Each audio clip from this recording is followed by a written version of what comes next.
ಈ ದೇಶಕ್ಕೆ ಸ್ವತಂತ್ರವನ್ನು ಕೊಟ್ಟಂಥ ಮಹಾನ್ ಪಕ್ಷಕ್ಕೆ ಇವತ್ತು ಮಸಿ ಬಳಿತಕ್ಕಂಥ ಪ್ರಯತ್ನ.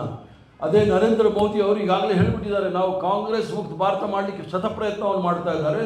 ಕಾಂಗ್ರೆಸ್ ಪಕ್ಷದ ಯಾವ ರೀತಿಯ ದಮನಕಾರಿ ಒಂದು ನೀತಿ ಇತ್ತು ಬ್ರಿಟಿಷರ ಕಾಂಗ್ರೆಸ್ ವಿರುದ್ಧ, ಅದೇ ರೀತಿಯ ದಮನಕಾರಿ ನೀತಿಯನ್ನು ED, IT, CBIನೆಲ್ಲ ಉಪಯೋಗಿಸಿಕೊಂಡು ಕಾಂಗ್ರೆಸ್ ಪಕ್ಷದ ನಾಯಕರ ಮೇಲೆ ದಬ್ಬಾಳಿಕೆ ಮಾಡ್ತಾ ಇದ್ದಾರೆ.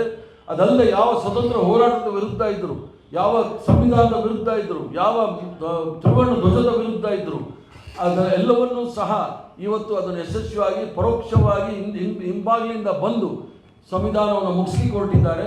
ತ್ರಿವರ್ಣ ಧ್ವಜ ಬದಲು ಅವ್ರದ್ದೇ ಧ್ವಜ ಹಾಕ್ಲಿಕ್ಕೆ ಪ್ರಯತ್ನ ಮಾಡ್ತಾ ಇದ್ದಾರೆ. ಅದು ಪ್ರಜಾಪ್ರಭುತ್ವದಲ್ಲಿ ನಂಬಿಕೆ ಇಲ್ಲ.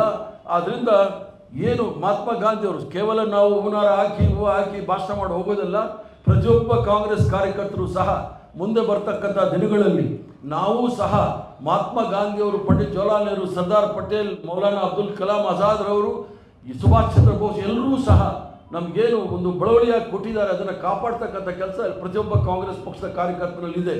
ಯಾವುದೇ ಕಾರಣಕ್ಕೂ ಸಹ ನೀವು ರಾಜಕೀಯದಲ್ಲಿದ್ದಾಗ ನೀವೇನಾದರೂ ಆಗಬೇಕಂತ ಆಸೆ ಬೀಳ್ತೀರಿ.